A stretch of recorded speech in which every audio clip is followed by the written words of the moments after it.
Hello everyone, আমি দিশা নতুন একটা ইনফরমেটিভ ভিডিও নিয়ে চলে এসেছি। তো প্রথমেই বলে দিই, আজকে আমরা যে টপিক নিয়ে আলোচনা করব সেটা হচ্ছে এক্স পার্টি ডিভোর্স। তো অনেকের মুখে এই কথাটা প্রচলিত আছে এখন। তো যেহেতু ডিভোর্সের সংখ্যাটা এখন স্ট্যাটিস্টিক্যালি অনেকটাই হাই, তো ডিভোর্সের স্ট্যাটিস্টিক্যালি হাই রেটটা অনেকটাই হাই। তো সেই কারণে আগে আমি বলতে চাইছি, আগে যে পরিমাণ ডিভোর্স হতো এখন কিন্তু ডিভোর্সের সংখ্যা অনেক বেশি। তো সেই কারণে ডিভোর্সের বিভিন্ন ভিডিও আমার আছে, আমার চ্যানেলে গিয়ে আপনারা চেক করতে পারেন। তো আজকে আমরা আলোচনা করব এক্স পার্টি ডিভোর্স নিয়ে। তো এক্স পার্টি ডিভোর্স এই কথাটা যারা ওয়াকিবহল তারা তো জানেনই, যারা জানেন না তাদের জন্য এই ভিডিওটা। তো এক্স পার্টি ডিভোর্স মানে হচ্ছে, ধরুন এক পক্ষ কোর্টে মামলা ফাইল করলো, হাজব্যান্ড বা ওয়াইফ যে কেউ হতে পারে, এক পক্ষ কোর্টে মামলা ফাইল করলো ডিভোর্সের জন্য, কোর্টের কাছে ডিভোর্সের জন্য মামলা ফাইল করলো, যে কোনো একটা গ্রাউন্ডে যাই হোক না কেন সে ফাইল করলো। ফাইল করার পরে যেটা হয়, কোর্ট যেটা করে অপরপক্ষকে সমন পাঠানোর ব্যবস্থা করে। থ্রু কোর্ট সমন যায়, আপনি পার্সোনালিও স্পিড পোস্টে সমন পাঠাতে পারেন থ্রু আপনার অ্যাডভোকেট দ্বারা।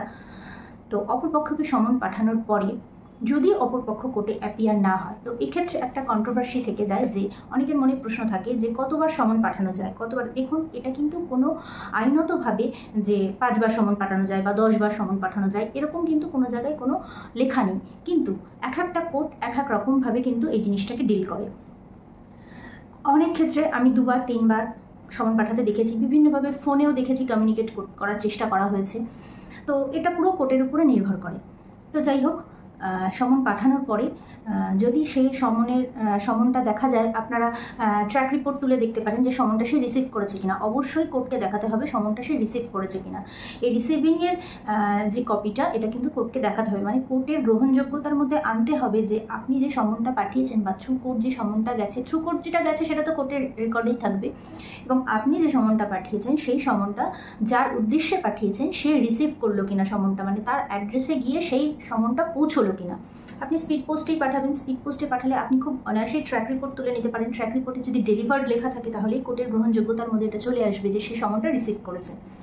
সমনটা রিসিভ করার পরেও যদি সেখানে তো একটা ডেট লেখা থাকবে যে এই ডেটে আপনাকে কোর্টে অ্যাপিয়ার হতে হবে, অপরপক্ষের কাছে সেই ডেটটাও পৌঁছবে। সেই ডেটে যদি সে কোর্টে অ্যাপিয়ার না করে তাহলে কোর্ট আরও কিছুভাবে আরেকবার সমন পাঠানোর হয়তো চেষ্টা করবে বা বলবে যে আপনি কোনোভাবে কমিউনিকেট করে তাকে জানানোর চেষ্টা করুন বা কিছু।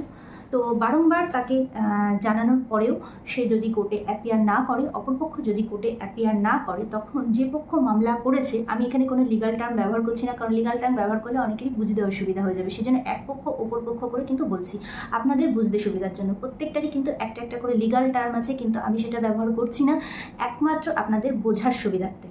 তো যাই হোক, যিনি মামলা করেছেন তখন অপরপক্ষ না আসলে, সেই ডেটে সে উপস্থিত না হলে বা বারংবার তাকে সমন পাঠানোর পরেও যদি সে কোর্টে অ্যাপিয়ার না করে, কোর্টে এসে হাজিরা না দেয়, তখন কিন্তু যিনি মামলা করেছেন তার কথা শুনেই কিন্তু, তার সমস্ত কিছু শুনেই, তার একটা কথা শুনেই কিন্তু এক পক্ষ কোর্ট একটা ডিক্রি দিয়ে দেয়, ডিভোর্সের ডিক্রি দিয়ে দেয়, ডিভোর্স দিয়ে দেয়।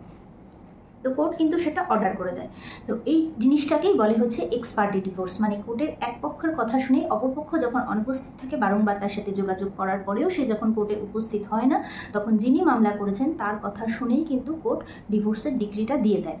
এই ডিভোর্সের ডিক্রিটা যে এক পক্ষের কথা শুনে দিয়ে দেয়, এটাকেই বলা হচ্ছে এক্স পার্টি ডিভোর্স। তো এক্স পার্টি ডিভোর্স সে সাথে আপনারা অনেকেই ওয়াকিবহাল, অনেকেই জানেন, আবার অনেকে জানেন না, শুনে ভাবেন এই কথাটা আবার কি, এটা আবার কি, ডিভোর্স তো শুনেছি, আবার এক্স পার্টি ডিভোর্স এই জিনিসটা কি। তো আমি আশা করি আপনাদের প্রত্যেকটা কনফিউশন আমি ধরে ধরে ক্লিয়ার করতে পেরেছি। তারপরেও যদি আপনাদের কোনো কনফিউশন থেকে থাকে, কোনো প্রশ্ন থেকে থাকে, আমাকে কমেন্ট করবেন, আমি প্রত্যেকের কমেন্টে রিপ্লাই দিই। আশা করি আপনার রিপ্লাইটাও আপনি পেয়ে যাবেন। তো যদি ভিডিওটা ভালো লেগে থাকে প্লিজ চ্যানেলটাকে সাবস্ক্রাইব করে দেবেন, আমার পাশে থাকবেন, নতুন নতুন ভিডিও বানানোর জন্য আমাকে মোটিভেট করবেন। Thank you for watching.